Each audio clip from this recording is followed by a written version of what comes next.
interview from Virginia. And possibly the last. I won't let anybody else in Virginia be on your show. It's just not enough room for us. I don't think so. I don't think so. I saw a couple of videos with you, and you're a fun guy. I think this is not going to be the first and last interview between you and me anyway. Yes, I hope not. I like talking. I hope it helps us both. Well, I can tell. I can tell. Fun and educational for everybody. So tell me a little bit about you, because besides that you're from Little Fork, Virginia, and then you're a fun guy, because I was looking a little bit at your videos. I don't know anything about you. So I was born an entrepreneur and didn't know it, because I was born on a farm, didn't know that farmers were big money entrepreneurs. It just looked like a lot of hard work to me. So I was the youngest of 3 kids. My sister married a farmer. My brothers always stayed informed, and I was the black sheep of the family, as they say. Dad said, you know, you probably ought to go to college because you don't look like you want to work that hard. And he taught me hard work, but mostly with my brain and not with my hands and back, like on a farm. And so I didn't realize I came from an entrepreneurial background. So all I had growing up was a poor dad. And you heard me talk about Rich Dad, Poor Dad. Yeah, of course. My life. So I didn't know about Rich Dad, Poor Dad when I only had a poor dad. A wonderful dad, but poor in the scope of how you explain Rich Dad and Poor Dad, which was if you're going to leave the farm, go to school, get good grades, get a good job, save, and you know, it's the American dream turned nightmare. And the harder I worked, the more money I made, the more debt I got in, and I wasn't getting anywhere. Wow. And then I believe in divine intervention. Through course of jobs that I had in corporate America, mentors were placed in my life. And men who had jobs that said a job is only a job, it's just over broke, it'll make a living, the way you make a life. And they were all serial entrepreneurs outside of their day job. And it was interesting. That's who handed me the Rich Dad, Poor Dad book. At that point, I'd never heard of Robert Kiyosaki. So I get a hold of the book and I think something's wrong with me. At first, the book doesn't empower me. It's like, why didn't I have a rich dad growing up? Like everybody had one, right? Like Robert was blessed enough to have a really good friend, if you don't know the story, his friend's dad was the rich dad. His paternal blood father was go to school, get good grades, get a good job, and, you know, died broke. And the rich dad had like a 7th grade education and had wealth and resources and all that. So I didn't realize, you know, what it was like to not have a rich dad. So then I found out you could go hire them. You know, back then I'm old enough that I had a pickup truck that had a cassette player in it. What? 8-track cassette records? I had it all. Yeah, a cassette in my vehicle, and I drove a lot with all of my pursuits and the job, and I'll tell you about some of the fun stuff I did. But you could go to the library and get Tony Robbins cassettes for free. You know, they got libraries in this country, and they're full of good information. They're free. Nobody in America appreciates anything for free. There's books, tapes, CDs, everywhere. So I started Automobile University, which was listening to stuff while I was in the car, because had a day job. I was pursuing something. I knew I was funny, so I went into stand-up comedy. Got to getting booked at the highest levels. I see it. Innovations.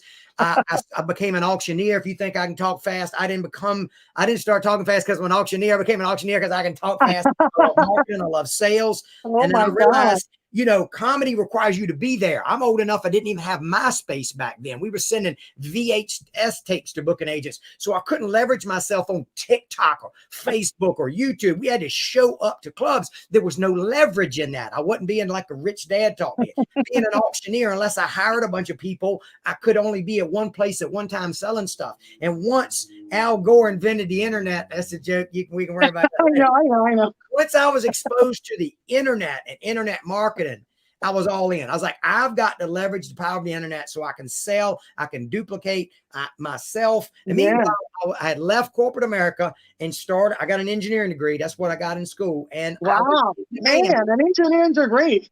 Yeah, thank you. So farm boy to engineer to entrepreneur we're still figuring out comedy auction. So I started a business. So the reason I know these people we're getting ready to talk about, the reason I know Dan Hollins and Jason Fladlin and Will Lantos is as one of these guys that I wanted to be in information marketing, but it's the reason why I've never had a tattoo and I've never had a personalized license plate because I'm so competitive. I want the best one, and you can't get the best one. What is the best one?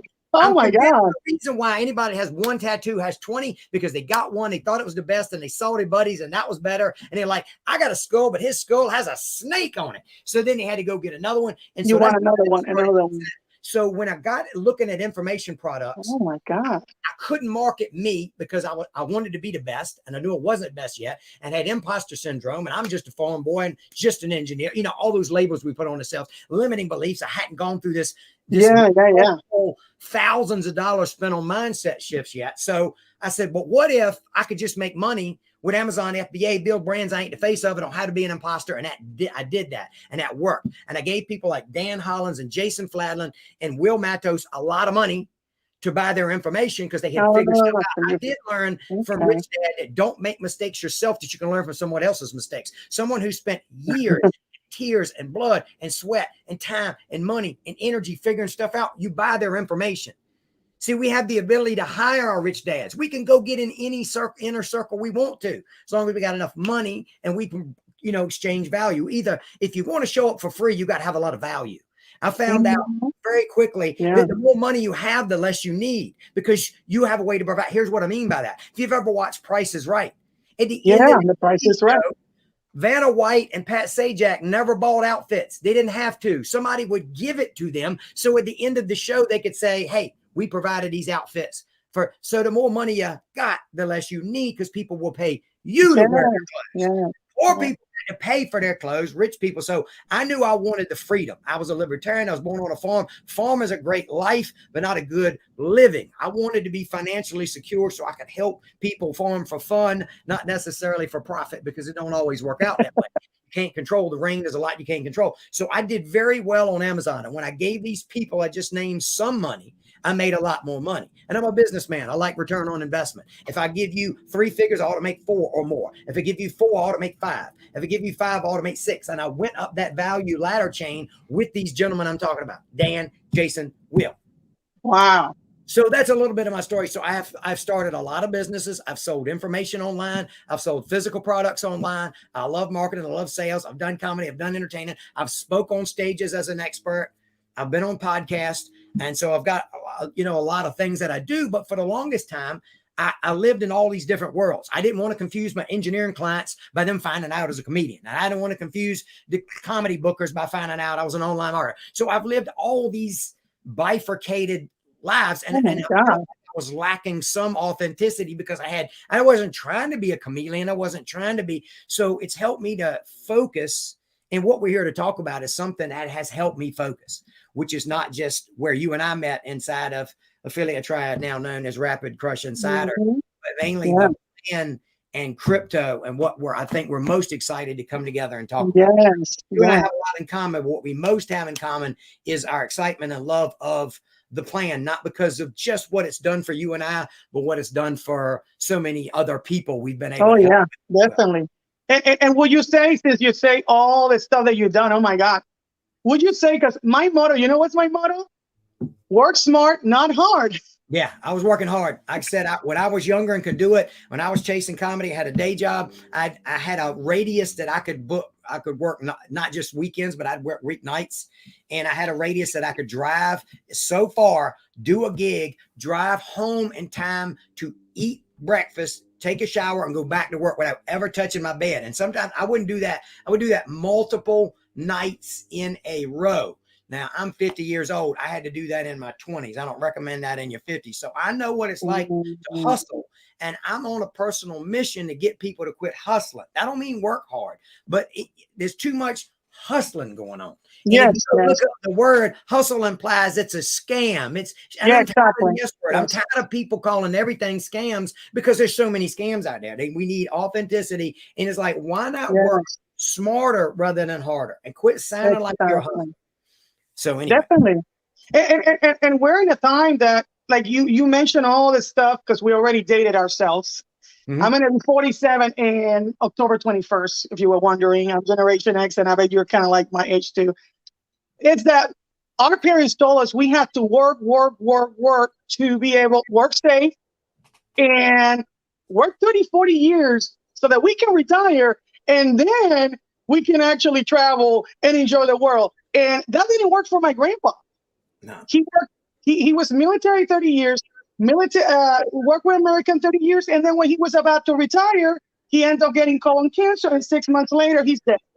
So I can't tell you how many people, and I'm sorry to hear it about your granddad, but it's everybody's granddad. I can't tell how many people I work with in corporate America, in heavy manufacturing, who had demanding jobs. I'm talking about physically demanding, not just this where we sit and think and use the computer. I'm talking about, you know, tradesmen, craftsmen, millwrights, pipe fitters, welders, people who skint their knuckles and were on their feet, their knees, and they worked hard around God knows how many chemicals in these industrial manufacturing plants, and they lived their whole life looking forward to retiring. One day I'll fish more. One day I'll play with my grandkids. One day, within 6 months of retiring, they pushing up daisies, as my grandkids say.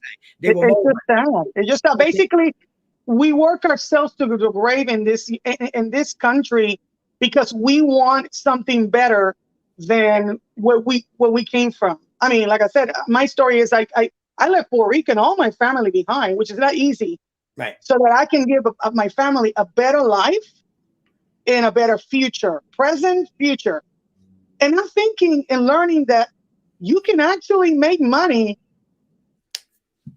taking a class and using crypto as a leverage to make more money, and you're not working, is mind-blowing to me.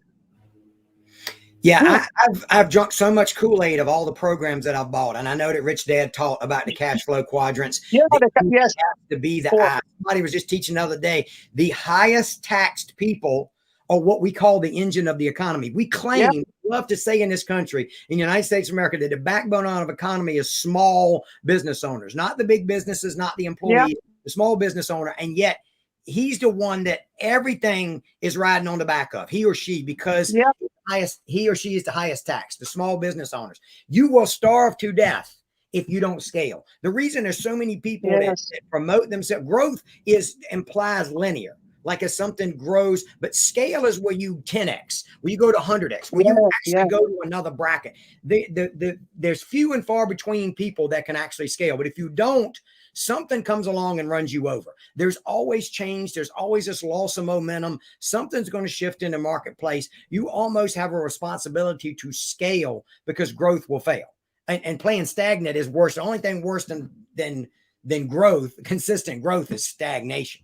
That's death. But you almost owe it to yourself with a rapidly changing world to scale. And so I bought a lot of programs that promise passive income. The problem is they're not as passive as they promise. Look, exactly. Amazon FBA business. It did 7 figures a year. Headed to multiple. I started reading my own headlines. I quit showing up for that business. I started chasing other shiny things, right? Thinking that my employees would be as entrepreneurial as me and would run the business. Well, let's face it. If they were like me, they wouldn't work for me. I expected them to be like me, and I didn't show up and lead them anymore. And so it started to fall apart, but it wasn't that passive. You see what I'm saying? I tried to make it passive. I walked away and it decayed. So passivity is the wrong word. And so I've owned a bunch of rental property. And if anybody tells you that rental property or real estate is passive income, ain't done it. Ain't dealt with renters trying to get their rent.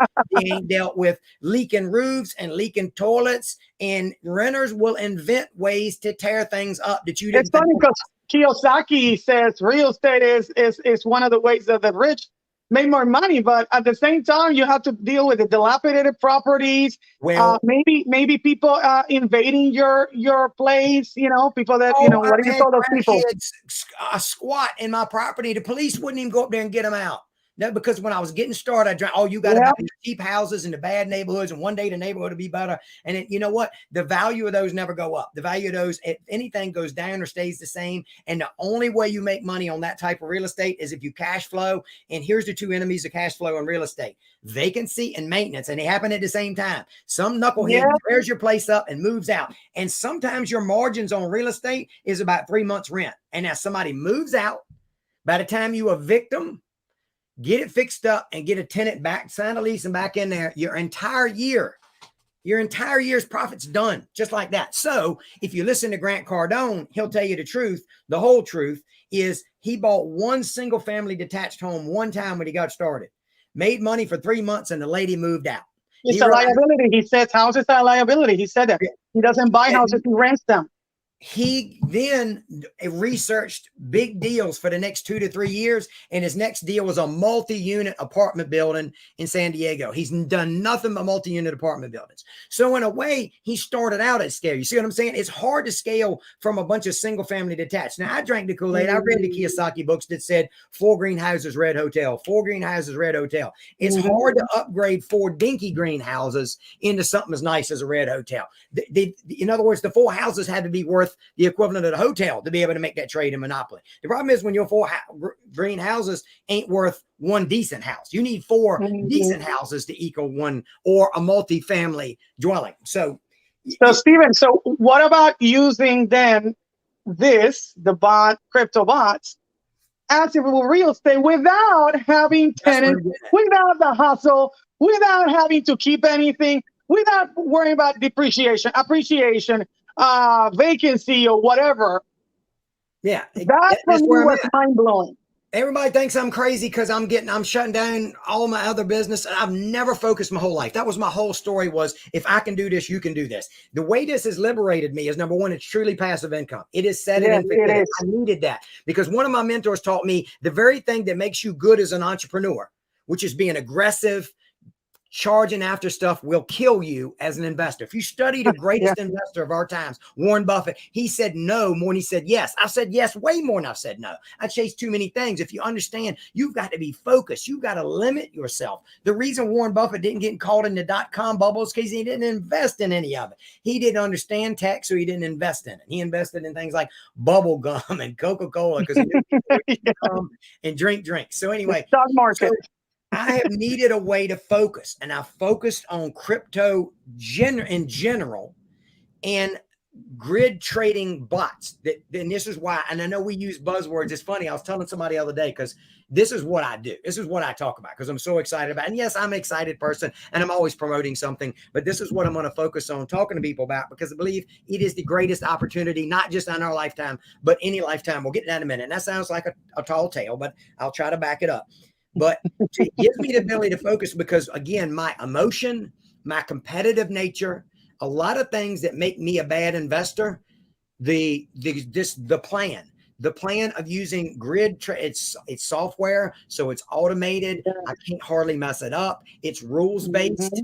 I can get emotional if I want to, but the rules keep me in check. There's a little place for me to go in and play and gamble a little bit because I'm a gambler. Gamblers aren't investors. Okay. So what I do is when I have multiple bots, I let myself have those strategies that don't excite me. They literally don't excite me, but they chug and they're going to make any, and we get spoiled because we talk about, well, that one's only making 0.5% a day. 0.5% a day. The bank down the road bragging about 0.5% a year. I get spoiled when I see something 0.5% or less. I just closed a bot that made for 4 months.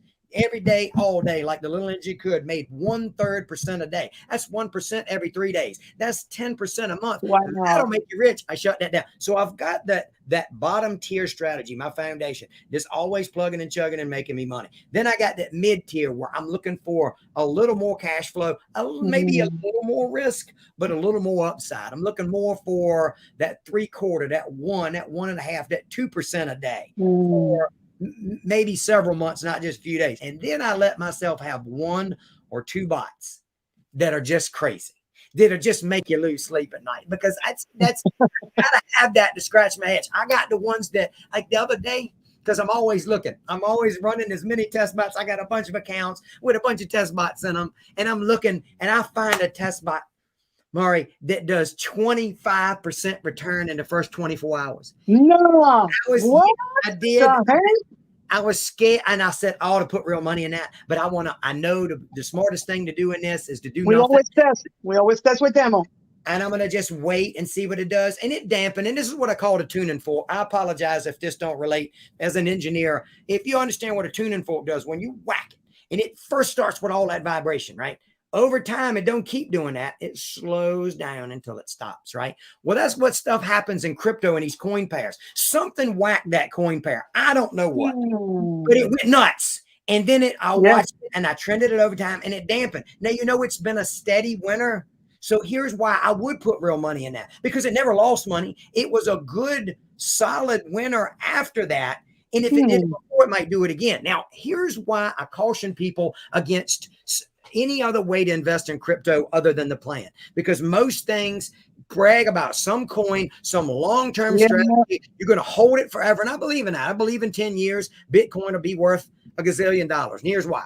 I'm not that smart, but Michael Saylor got an aerospace engineering degree from MIT, as in the Massachusetts Institute.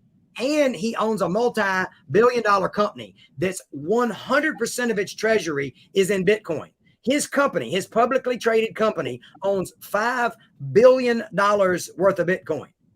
He talks about Bitcoin every day, and he's a better mouthpiece for it. And he understands, if he's willing to bet all of his publicly traded company's treasury, $5 billion on Bitcoin, he knows it's going somewhere one day. The difference is he has a business that'll pay his bills. He's not waiting on Bitcoin to get $1 trillion so he can eat today. We got to eat now. I need cash flow now. I want true passive income. So I want a strategy where I can hodl, where I can hold, where I can be in the long. I'm playing the long game. But I need cash today. Yes, I got to pay the mortgage and the bills and buy groceries and have fun and live my life today. So I want to be the cash flow. So everybody's got to come up with some amount of money. So if you know you ought to buy some crypto, which one? I don't know. When to get in, out of the market. Most everybody I talk to is trying to time the market. I'd rather not time it. I'd rather have a strategy that doesn't require me to time it. I have a strategy that doesn't require a crystal ball. I want a rules-based system that I can put in software that automates it, that I can't still, even if I stay up all night, I can't mess it up. Steven, and I call it what everybody's doing is a Russian roulette. Right. Because Dan said 5% of manual traders only are successful. That means that 95% of people are losing their money. I got two friends 3 weeks ago when the correction happened, 20% correction down, that lost $10,000. One was a hodler, somebody that holds coins for a long time, and the other one was a manual trader, and they've been doing it for years, and they lost $10,000. Like $10,000 is like $1 for anybody, but it's time to move from those. For me, I will say outdated. I call it outdated ways. Now, holding coins is great, but you're not making money now, and people need something now, not tomorrow. Literally, cash flow, your hand, money in your hand, not a perceived theoretical profit. Like, example, if you buy a Bitcoin 1,000 and the Bitcoin now is 10,000, you can make $9,000 unless you sell a coin. Yeah, you got to time it just right. And we've already proven, like you said, majority of the people are emotional, so they know they ought to buy low and sell high, but they do the opposite. By the time they find out, it's too late, and then they get scared and they sell it, and people are crazy. So like the science has already proven that dollar cost averaging, just averaging, beats anybody trying to time the market. Looking at all the charts. Now, there are some self-fulfilling prophecies in looking at charts. Where he's not like looking at charts, it's because I know that everybody else is looking at charts, and they know where to set their buys and they know where to set their sells. So it influences the market. But just when you think the bulls have taken over and that you've found a good support and it's not going to go below it, it will. And you're wrong. And you didn't, you missed it. And so the best strategy is a little bit every day, dollar cost averaging. But what I like about this is I'm doing it every minute, every second of every minute. This thing is just happening. And so the number one enemy, I talked about the enemy of rental property cash flow was vacancy and maintenance. The number one enemy of most people in crypto is the volatility. Yes. You listen to his face that the S&P 500 isn't as volatile. So is that a good thing? It is if you don't profit from it. So the very thing that people say is bad because you're trying to time the market, what if we could profit off of what you think is bad? What if like Jason says, if what you think is a defect is a feature? Yes. Right. What if the first time you bought a car and you didn't know had an airbag in it and this thing blew up in your face? Like, well, I almost died from this airbag. Yeah, but your head didn't go through the windshield. So it's not a defect. Your steering wheel blowing up this bag in your face. It's a feature. So if you could turn volatility on its head and profit from it, why wouldn't you? Now you're playing with house money. So if somebody says, hey, I bought crypto back when it was a cent. Good for you. I didn't. When you're the same people can tell you they bought Amazon stock when I wish I had, but I didn't. Right. So we look at all that. This guy posted on social media the other day, hey, I bought Shibu Inu. I don't even know how to say it. And you're not up unless you sold it and you show me the money. Exactly. Oh my God. I keep seeing the same thing all over the place. I put Shibu in the pot Because if he's making money, I want to make money. And if it goes up and goes down, I don't care which, because it goes up and it goes down, I profit. And an interesting thing, somebody interviewed the other day, we just talk about this stuff, is if you're buying in a grid trading automated strategy, if the coin that you have, so if you're worried about it going down, if the coin you have goes down 50%, you go down half that much because of dollar cost averaging. If you understand how dollar cost averaging works, is when a coin goes down and you buy all the way down, you didn't buy your highest and your lowest average each other out, and you bought it. You bought in the middle. Same way when it goes up, is I bought here and I bought here and I bought here and I bought here, which means the average of where sold is up here, higher than I would have with emotion. And so we're making money in the crash. Well, you can't do that if you're doing manual trading or doing HODLing, because a lot of people freak out. Oh my God, everybody's pump and dump, dump. And then they lose all their coins. And when it goes up again, they don't have any coins to actually profit. They're emotional. They always is so much stress. So I have less stress because of this. I laugh at stress now. It's unreal. And so when we leverage coin pairs, where else do you get to do that? You don't get to leverage two different stocks. I'm not trading Microsoft versus Amazon or Apple versus Facebook. I wish I could. Maybe you can. I don't know. But we get to leverage two different coin pairs. And what's interesting is the relationship changes. If this coin goes up and this coin goes down, it naturally balances. It's selling the higher valued asset and buying the lower valued asset. And if they do this all the way up, all the way down, I'm always making money. So like Dan has taught us, if you go buy a Bitcoin or a certain amount of Bitcoin, let's say it's $60,000 today, and you go buy one, you buy an entire Bitcoin. 100 years from now, it might be worth $60 billion. But all you're ever going to have is that one Bitcoin. But if you're doing some trading, some rebalancing, you not only does the price go up, but the amount that you own goes up. Because you're constantly leveraging up. And like a domino effect. If you believe in a long-term strategy of Bitcoin, Ethereum, ADA, fill in the blank with what your favorites are, 1, 50, 100, I don't care. When you calculate return on investment, it's return divided by investment.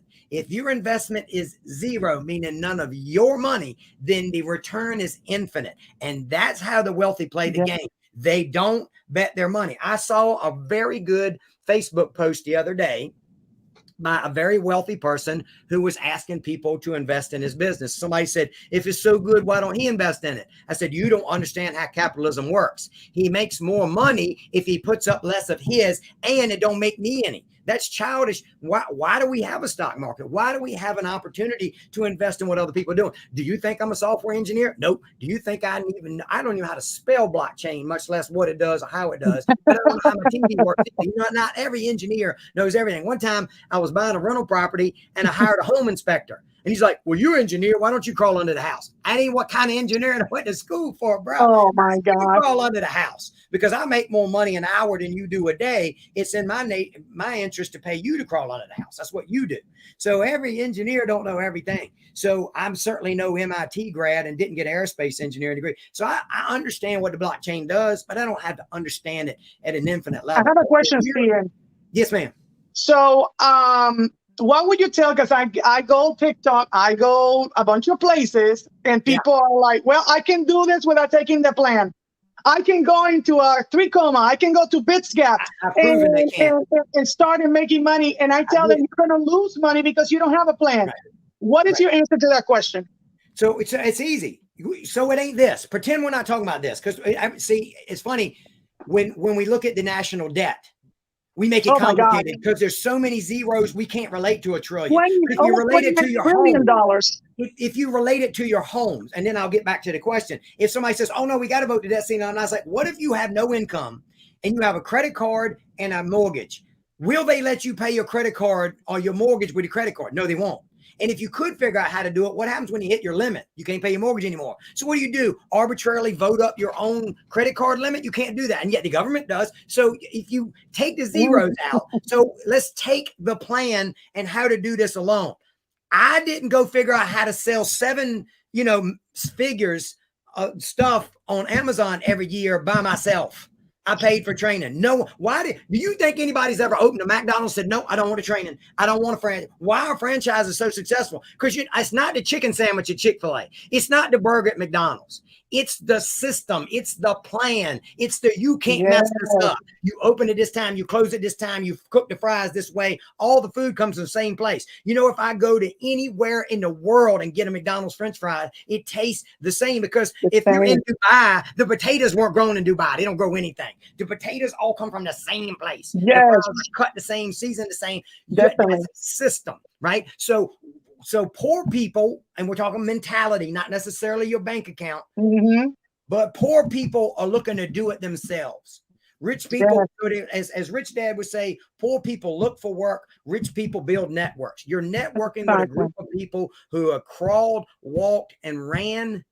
And the only reason Dan didn't hire an expert is because there wasn't one. He's smart enough to become one. I'm not trying to spend my next 3 years and several $1 million figuring out what a guy can show me like that. And I started making money like that. Some people took 6 weeks to start making money. It took me a week. Now, I'm less risk averse than some people. I ran test bots for a week. It took 2 calls on the phone with Dan because I pay to get one-on-one access for Dan. I'm an early adopter. I pay to get one-on-one to Dan. The first week, we set up practice bots. The whole week, I watched all that money I could have been making. It was just in paper. It was just zeros and ones in the computer. It wasn't real money.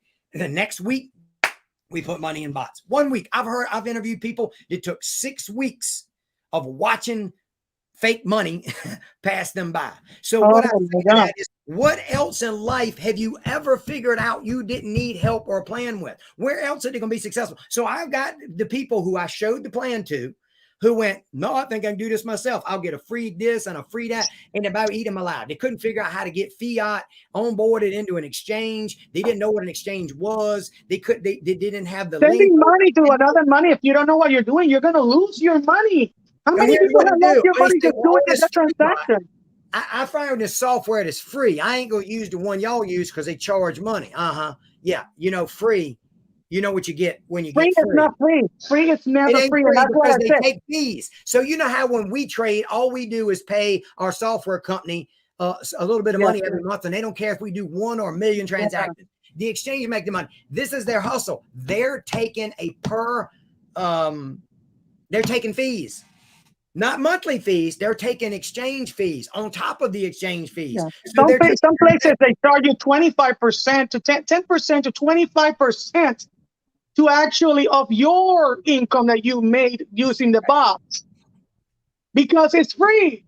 What you prefer, buying a class or that's gonna actually shortcut everything and fast track it by somebody that already has made 5.5 million? Or actually basically getting into a free software and paying 25% of who knows what else on top of everything else in your income.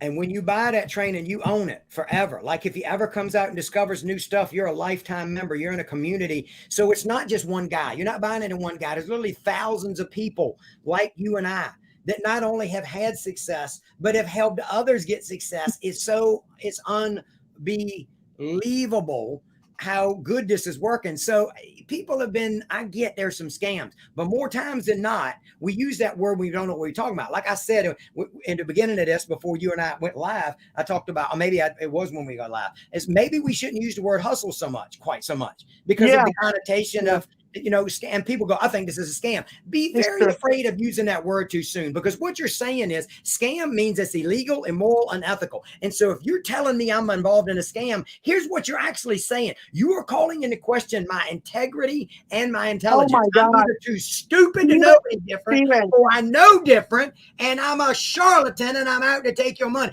I don't give a rip whether you do this or not. I have told me that in TikTok. I had to block people and tell them, because they had called me a scammer, a hustler, and all kinds of things. And I said, thank you. Thank you for telling a former military person, military police, that I'm a scammer. I ain't smart enough to figure out. Because I'm so stupid that I'm going to actually videotape my scam. I am going put it all over TikTok. I'm going to be everywhere and tell everybody, do this, do that, so I can scam this, so the government can go after me. I mean, what the heck? So I'm here to teach mindset because that's what I love. Because until you get the right mindset, this you ain't even going to buy it. You ain't going to think about it. It's going to work for you, right? What I'm here to sell is mindset. I'm actually giving it away. It's for free. Here's what I have you consider. If you're thinking about everything's a scam, everybody's out to get me. What if you reverse that? Do you know what paranoia is? Paranoia, as you know, is people assuming the world's out to get them. I challenge you to adopt reverse paranoia. That I don't care what you, whether you, like I do, believe in a God that created us, has a relationship, or you believe the universe is aligned with you. Whatever you think the power is that's bigger than you, you can align with. What if everything's out to help you, not to get you? Then everything ain't a scam. Now, I'm not saying there aren't some scams, but let me tell you why you're not smart enough to discover a scam. You remember Bernie Madoff? You remember some high-level wealthy people he took the money of? He took Steven Spielberg's money. There's possibly not a smarter human being on earth than Steven Spielberg, and he fell for Bernie Madoff. So if Steven Spielberg couldn't smell a scam, you probably can't either. So on the one hand, you're smarter than you think you are. On the other hand, you ain't as smart as you think you are. You need to find a balance. You need to get over yourself. You need to realize that everything that's good on earth, you don't know about it. Like when I know about natural pathic things, like, because I got a lot of interest. When I would rather pursue natural things in nature that will heal me rather than something some pharmaceutical company concocted. If I tell somebody about that, the first thing they say, and this is arrogance right here, this is arrogance to say, well, how could that happen and I not know about it? Well, number one, because you get all your news from mainstream media that is mostly supported by big pharmaceutical corporations. There's no way they could tell you to go down the street and lick that plant and you'll be fine, because nobody gets wealthy from that. And I'm a capitalist to the bone marrow. I'm not a socialist. I'm not a communist. I am a capitalist to the bone marrow, but at the same time, stupidity bothers me. And that's been in my pursuit. Farm boys were baked into the common sense. Engineers farm boys solve problems. Engineers solve problems. Entrepreneurs solve problems. Investors solve problems. So back to the cash flow quadrant. The E employee is just to keep you broke and to keep you cheap. S is just to tax you more. You're a little bit more of a hustler. The ideas go to B, and B is only a stepping stone to I. Investor. The E, the S, and even the B, even Jeff Bezos is hustling. I know he's got $1 trillion, but he's still hustling. He's still running a company. He can't take his eyes off the ball because there's so much regulation, and he's so big, and people always, he can't take his eye off the ball. The game, why do we love Shark Tank so much? Because it's people who went from the B quadrant to the I quadrant. You know what I'd rather do than hustle? I'd rather invest in your hustle. And that's what venture capitalists are. And so if you don't think most of the money, every day I skim headlines because I don't read all the articles, but every headline I see about crypto, every other one is somebody is raising money. Venture capitalists love blockchain. They're investing in blockchain. And so in our lives as investors, we are looking for some opportunity to get a hold of something that is a disruptive technology that maybe will disrupt one industry. Two is force majeure, act of God. But like Jason told us the other day, blockchain and crypto technology may possibly disrupt every industry on planet Earth. 50, 60, there ain't never been anything like what we're seeing right now. And so when people say, well, what's backing the blockchain? What's backing Bitcoin? I say, what's backing the US dollar? Nothing. It's lost 98% of its value since they started the Federal Reserve in 1913. So what's backing your bank and your Federal Reserve, like you said? It's funny that you say mindset. Nothing. So it says right on the Federal Reserve website, the only thing that backs the US dollar is the faith and credit in the US government. Do you think the faith and credit in the US government is going up or down locally and abroad? No gold standards in 1971 when they took it. But it's funny, you know what? Every time somebody tells me something like that, like you said, it's mindset. And you know what I tell them? And I don't care. I said, you have a limited belief, you have a poverty mentality, and you'll always be poor unless you change your mindset. And I have those, and I said, and I have those same attitudes because I came from basically a very poor country, very poor small island in the middle of the Caribbean, a territory United States, where I didn't even know how bad my mind was, because you don't know when you come from a place you don't know what you don't know. You don't even know where to start. Yeah. So that's why I've invested in rich dads and mentors. So we got some comments here. Steven, so somebody said, one, doing it smart, not hard. Smart man. Awesome. And your wife is here. You're correct, Martin. Stephen West is smart and is the best mentor I ever had. Exactly. Preach. And there's a bunch of other comments here on what we're talking about. So the real estate, and let's talk about the plan as the crypto bots as a real estate without the hassle. Yeah, I mean, so one of the analogies, so because some people, so everybody, with limited exception, and we'll get to that, everybody that Dan has ever partnered with or shown this to, whether it was friends and family he did for free or people who paid to get in the plan, everybody has succeeded, with the exception. And I like when there's, you know, because you say everybody, there was one guy that Dan talked about, one guy who couldn't stand to see red. He couldn't stand to see a limited momentary loss. So when you get into a coin pair and you're trying to make cash flow on the wiggle, what if the asset you own goes down a little bit? It's down a little bit right then, a little while. If you can't stand to see that, then but there's nothing you can do, because what if you buy a house and it goes down a little bit? Well, the same way is, and I think Wilson Matos came up with this analogy. If you buy a rental property and you decide it was a good deal, let's say you buy it for $100,000 and it gets you $1,000 of rent, right? As long as the rent's coming in, you don't exactly care what the value of the house is. So let's say you're signed up for something on Zillow. Zillow.com is going to email you every day the real-time value of your house. And let's say there's a comp that somebody was in a fire sale, lost their job, bank foreclosure, and that's how this game works. So it didn't reduce the value of my home, but all realtors know is comps, right? So this house over here, the same as my house, sold for 80. So now they think my house is worth 80. Now I didn't lose $20,000 unless I go sell in that market. Unless I sell emotionally ridiculous, because as long as the rent is coming in, then I'm happy. And that's the cash flow that comes out of the bot. And oh, by the way, once we get over that comp and some more comps around us, we didn't have a fire sale next door, this too shall come back, because you're betting on the long-term strategy. Thank you, Belinda. We're betting on the long-term strategy. So we do have a long play. We believe that, let me just back up. If you're buying stock in Amazon, Microsoft, Apple, you name it, the big ones, the good ones, Facebook, Alphabet, I need a drink of what he's drinking. It's just apple cider vinegar, lemon, and a little bit of salt. I can tell you with another. Oh my God, you and I need to talk later, man.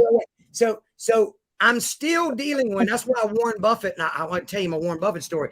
Warren Buffett, you know, he didn't lose any money, like I said, in the .com bubble, because he didn't invest in that. So why at 1,000 years old, with all that money he's got, would he try to learn something new?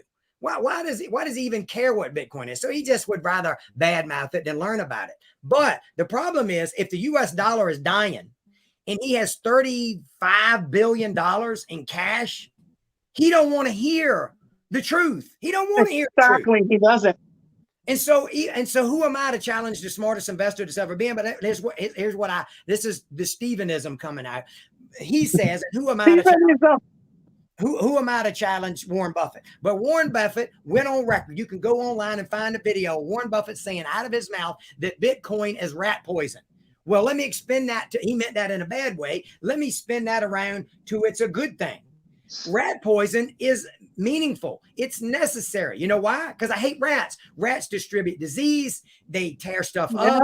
They eat your food. So rat poison destroys rats. So by that definition, Bitcoin is rat poison. But let's define the rats. Centralized politicians, centralized government, centralized banks. The least constitutional thing that's ever been done in this country was the creation of the Federal Reserve in 1913. It's illegal, immoral, unethical, and the people are asleep. We don't even know that. So when somebody says, I don't believe in capitalism, what they're talking about is not capitalism, but crony capitalism. They've realize free markets require free money, and we ain't had free money since 1913. So nobody still alive, including Warren Buffett, knows what a free market economy looks like. They don't actually know, but they act like they know. They don't know.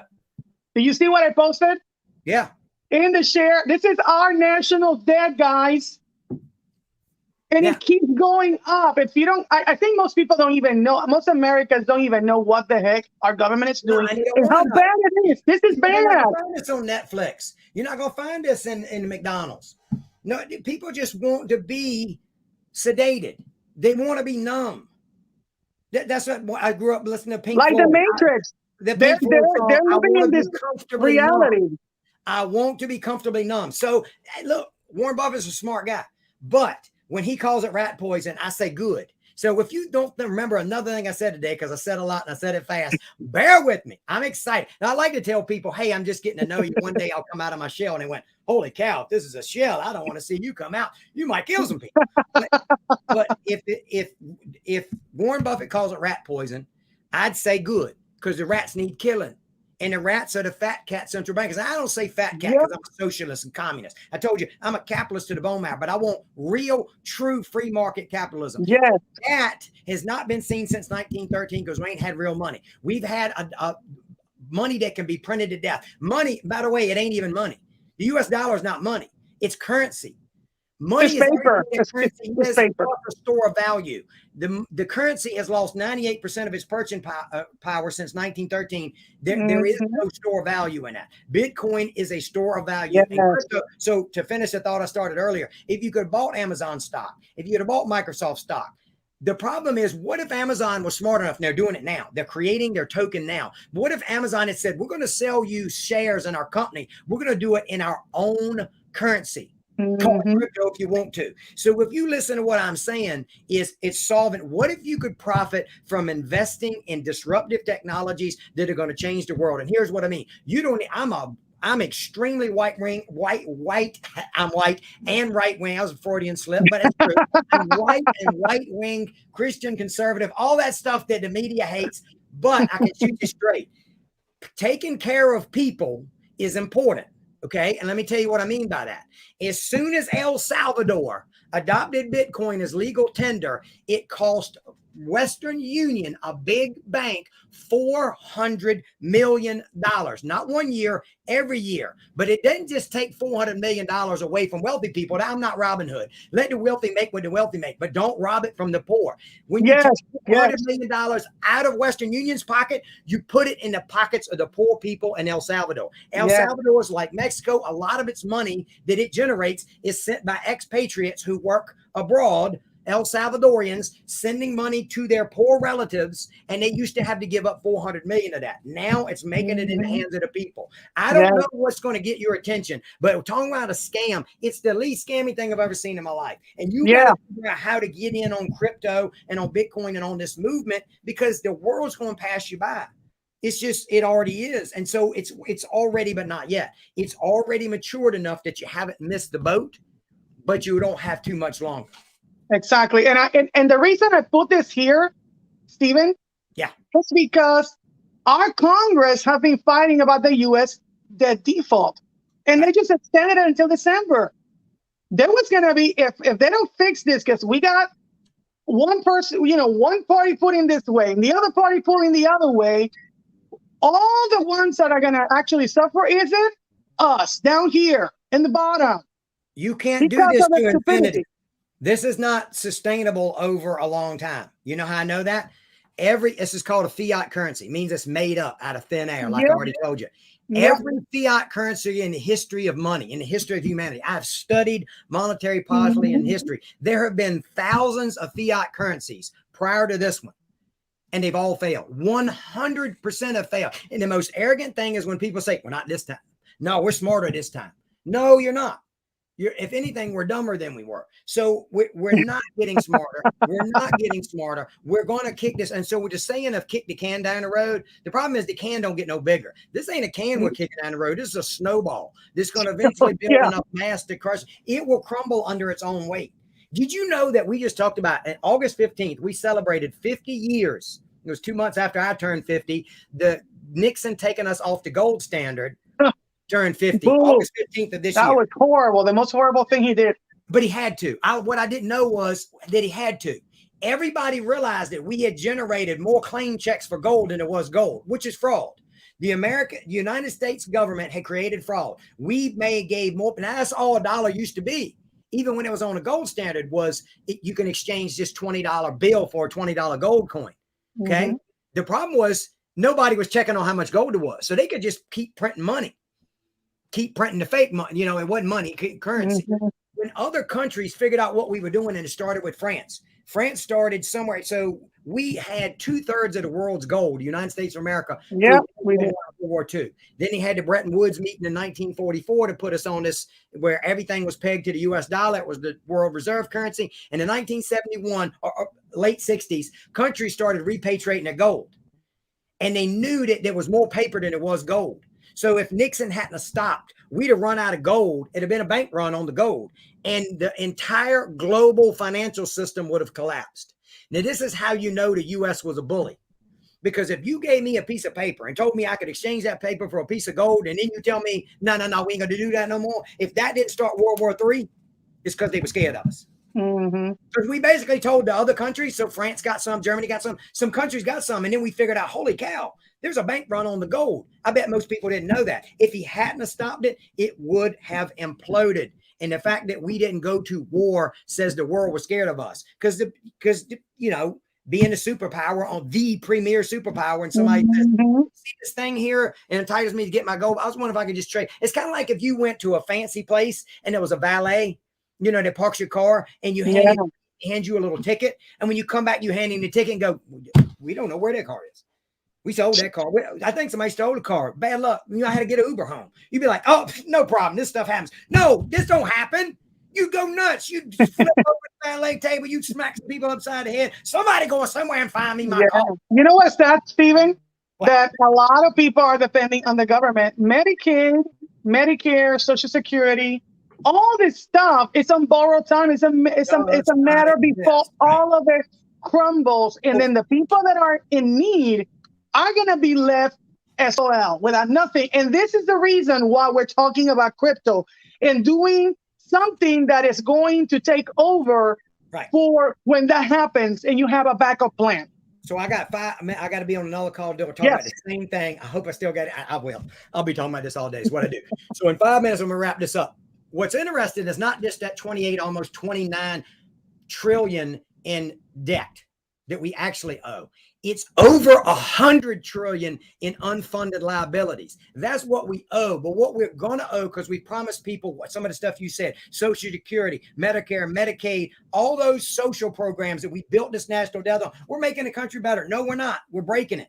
And so one day people ain't going to get what they paid for. They're not going to get their Social Security. They're not going to get, the government ain't going to take care of you. They can't take care of themselves. In fact, all they've done is enslave you. So here's the thing. People think the internet is so we can do this and play, you know, look at kitten videos on TikTok. Not that that isn't fun. This is what the internet was designed for decentralized finance, decentralized music, decentralized art. Used to, the only way to get discovered as an artist is be buddies with a handful of wealthy people that own the art galleries. Music, get discovered in music, you got to be tight with a music label. And ain't a few music labels. With NFTs and crypto and the internet right now, it will disrupt every industry. What if, we talked about real estate. What if in the future, when you sell a piece of property, real estate property, there's a smart contract attached to it so that every time that house sells in the future, your great grandkids get a residual? Not a lot, 1 to 2, but a realtor's trying to get 6% by showing up and working. Your family might get 1% of a house that sells for the next